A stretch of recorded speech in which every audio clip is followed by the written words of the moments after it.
We are here in Stamford, full first floor remodel, a brand new kitchen. And I do know, because I've seen the plans, we're doing some pretty cool stuff. This used to be a wall, that's gone. And we built another wall, but there's a method to the madness. Stephanie with Sponzo Interiors is doing the design. This actually is gonna have an arch here to bring some detail. And then I believe that there's another arch gonna be in here. We've got, Jay has been in here to do his rough, where he's just started kind of off the plan. He's gotta figure out, you know, where's the appliances going, where's the plugs gonna go. He still, I can tell he still hasn't got to his lights, because obviously it's a kitchen, we're gonna have recessed lighting. But he's kind of got his head wrapped around it. We can see he's put a couple boxes where they're gonna go, and he still has to run some wire. And this is the way to do it, guys. You're gonna do the remodel, get everything out of the house. Let's do the whole first floor where it's all connected, and when you walk in, it's beautiful. This whole area is being reconfigured. We've adjusted the entrance. We've pulled up all the floor. So now we have the big great room here, a good big family room, living room. All new flooring, all new paint. And that's obviously going back into the kitchen, and it's gonna be, you know, you're gonna just feel like this whole first floor is brand new and been remodeled. It looks good. In here, we still have to get our plumbing roughs done. And the plumbing roughs have to get inspected. Along with, once Jay finishes his electrical, it needs to be inspected. So we could already be on the docket for inspections, but we're in Stamford right now, guys, and a big part of working with the town is time. We're in the busy season. So we can go and pre-plan and be weeks out and say, hey, we need a rough inspection, and they're like, hey, we're 3 weeks out.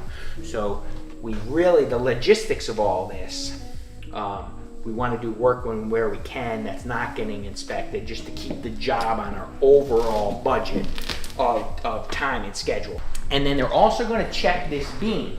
Now, when we take a wall down, we have to size this to the right size to hold the second floor. Obviously, this has to be much bigger if there is a second floor, and there's called the live load above that. So the live load is going to be people and contents. So this gets bigger. Obviously, if this was just the ceiling, then it would just be a regular load, and it would be calculated. So how do we calculate this? Well, we're going to look at the floor plan.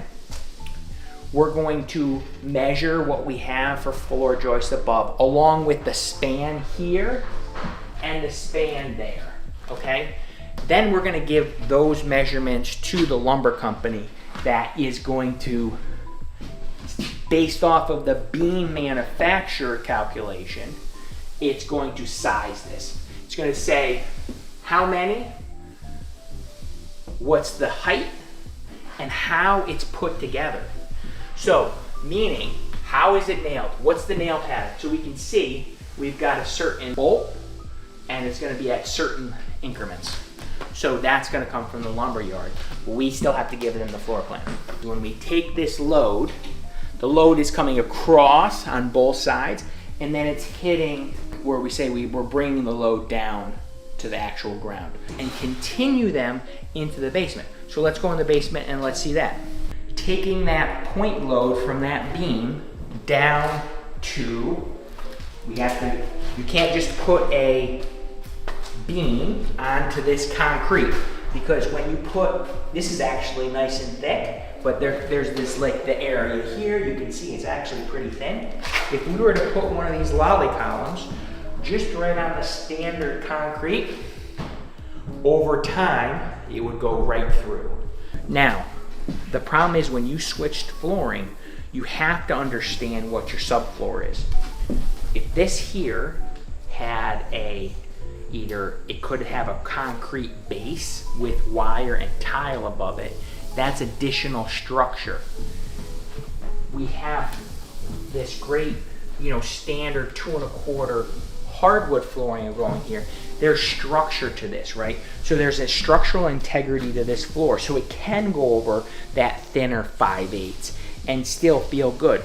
Homeowner brings in a contractor that doesn't understand all these, you know, the engineering side of things. What do? They take the existing floor out and they put a luxury vinyl over this. What ends up happening is there's so much sponge to this, and I can really feel it, and you probably might even be able to hear it. That was cracking right there. You're putting luxury vinyl over this. There's too much give in this floor. What ends up happening is now your joints in the luxury vinyl start moving up and down that seal, because it's just a friction seal, right? That moves around too many times and then it starts to pop. It starts to separate, because when you step down here and it pushes it down, it's starting to pull the floor apart. When you're going into a project like this, you have to set aside money, because the proper thing to do here is now go over with another sheet or we could use a Schluter product, but it has to be thought about that we need to make this floor a little bit more rigid based off of what we're going to put on top. So here's a cool little thing that you don't see as much anymore. An old electric heater was on the wall. When we came to demo, the electrician had gotten here to kind of take that out. Obviously the power's cut to that, but they're leaving that there for Jay to come in and he'll disconnect it and pull it back. This was cool back then, and that's what's really fun about you know, different eras of house. We come in and look at it and we're like, oh, look at this thing, we got to get rid of it. But back in the 70s, this was the coolest thing, and people were showing it off to their friends. I mean, you know, and it just, you know, it looks like it's it belongs to the junkyard. What's in the wall? Now, we could try to figure out where the bathrooms are and look downstairs, but a lot of times when we're in the design phase and we're just trying to price it out for the client, we're not able to see everything. And this obviously right here is a drain pipe for the upstairs bathroom. The biggest problem with this right here is this, if we wanted to take this wall down, this is right in the middle.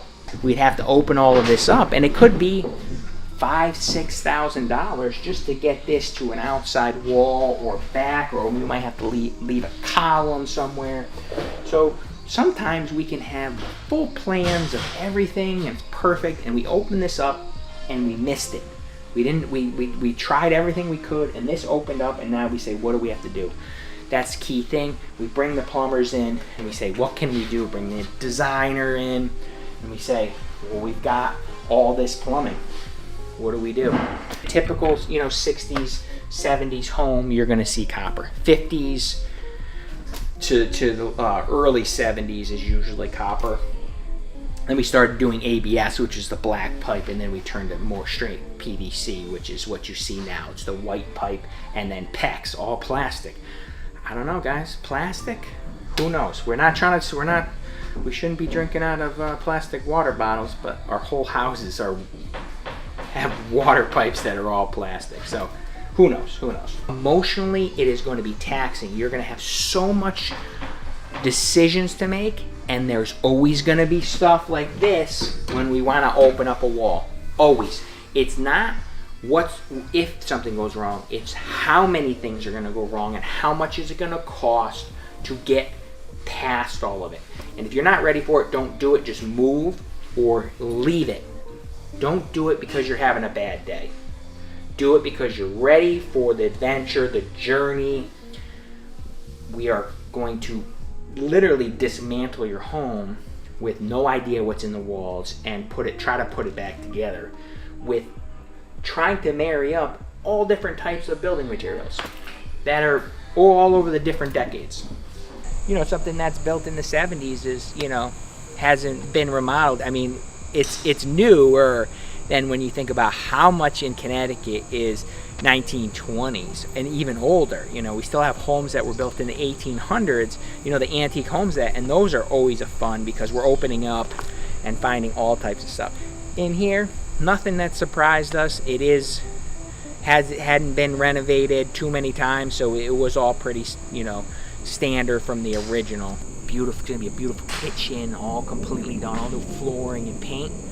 and then it's done. It's gonna be done for another 25, 30 years, and you know, by then, you know, they'll have moved on. So we're always happy to be a part of this kind of stuff. You know, getting those older homes back to feeling beautiful again.